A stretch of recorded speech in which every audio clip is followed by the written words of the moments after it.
Welcome back to your aviation news recap, where day one of the 2024 Singapore Airshow came to a close, with actually not all that much occurring. Probably typical, as it is the only airshow that I can cover that is at an acceptable hour where I'm not up in the middle of the night. But that doesn't mean there isn't news still to take a look at, and there will be focus on Air New Zealand, that is saying airline competition, among many other factors, will impact their profits. There was an aircraft order on the first day of the airshow, and there's Airbus A380 news with Lufthansa, which is where I'll begin proceedings. Lufthansa has announced that it completed the 12-year check on one of its Airbus A380s for the first time in its history, with the work undertaken by Lufthansa Technik Philippines, LTP, in Manila. As part of this 12-year check, the airline continues its broader efforts to reintroduce the aircraft safely back into service after, as I'm sure you know, a pretty extensive period on the ground during the global pandemic. D-AIMC was the first aircraft in question that experienced the 12-year check. Data indicates this aircraft was delivered to Lufthansa in August 2010, but it was stored in Frankfurt for just under a year following the airline's decision to park the jet in 2020. And following this, it was then moved towards more long-term storage down in France. The aircraft was parked here between January 2021 through to October 2023. The airline says that as part of the 12-year check, the landing gear was thoroughly replaced.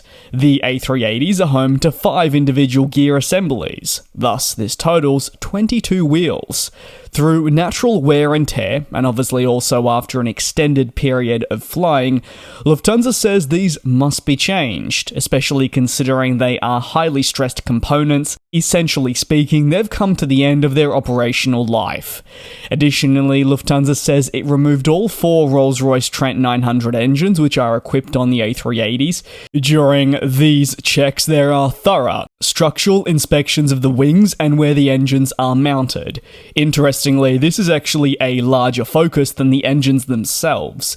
At its peak, 100 aircraft mechanics were working on the aircraft as part of these checks. While D-AIMC steals the show as obviously being the first to undergo such a process, the airline says it was very quick to send in another unit towards Manila to undergo something very similar. Lufthansa's decision to return the A380 to service wasn't initially in the pipeline for the company. During the pandemic, the airline believed retiring the aircraft would make more sense than retaining it. It essentially wanted to move forward with more efficient twin-engined aircraft that obviously would then bring in better financial rewards. However, despite plummeting travel demand, we know it returned quicker than anyone anticipated, and supply chains at key manufacturers were up against it. Lufthansa was left scrambling for capacity when the supply chains struggled, really collapsing, and when factoring in the 777X entry into service delays, they were having a tough time. While not necessarily ideal and maybe in the initial plan, the airline quickly realized that bringing these planes back on select services for the short to medium term to mitigate capacity losses was the best decision. Now the airline is continuing that process of returning the types to service by ensuring they're maintained to the highest standards possible. And to be honest, the A380 is a customer favourite. On to the next story of today, and that sits with Air New Zealand, who have said that intense competition from other airlines in the industry, alongside ongoing Pratt & Whitney engine problems impacting its narrow-body jets, will hurt its financial performance for the first 6 months of 2024.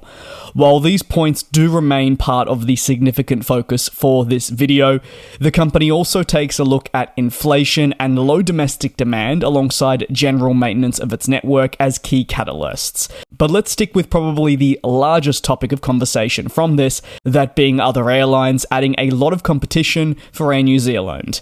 International companies such as those especially within the United States were highlighted, and is said to be hurting the New Zealand-based carrier, with increased pricing competition and other elements. Air New Zealand says that because of this, its revenue performance for the remainder of the year will be impacted. United Airlines has been one of the more standout companies that we know serves the Oceania region from the United States to expand in recent times. In fact, it's rapidly expanded. Now the airline, for instance, is the largest company between Australia and North America, even overtaking Australian flag carrier Qantas. United is not the only, but one of many, looking to take advantage of their substantial market share in the US, connectivity, and much more by extending that. And Australia and New Zealand do seem to be hotspots for these companies. However, for a modest airline like Air New Zealand, which yes can hold its own in its home country, any added competition gives consumers another choice. United, among other airlines, can often become the more compelling option therefore for travellers looking to book their next trip. On to the next issue, if you will.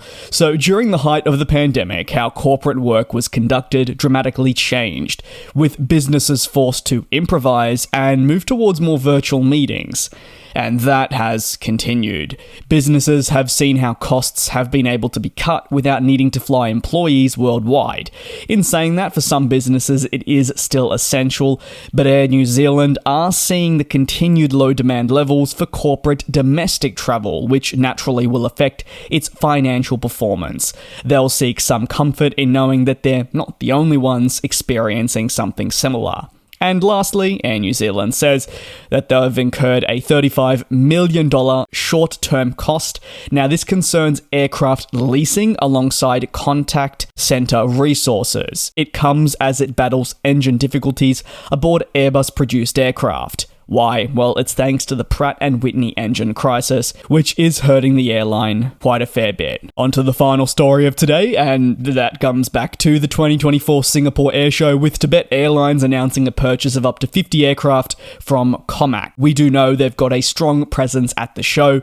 The deal includes 40 C919s and 10 ARJ21s, and it has been, many would argue, a long time in the making, as the pair entered into a bit of a strategic partnership to create a new C919 variant that would address some visible concerns for high-altitude airports. There is no time frame necessarily on the release of this variant, but indicates the pair are looking at working closely in the future.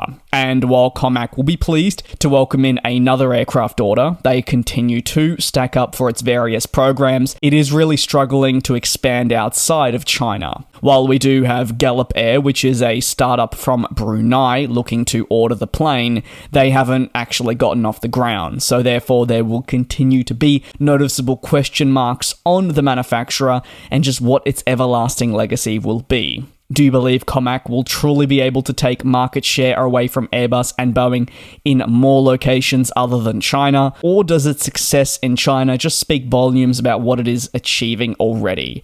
You can let me know your thoughts down below in the comments, and that is going to conclude today's aviation news updates. Like I said, any thoughts? Well, you're more than welcome to drop them down below in the comments. Thank you very much for your support here on the channel. It certainly does mean a lot. Do take care and also be safe. I'll see you same place, same time tomorrow for your latest industry developments.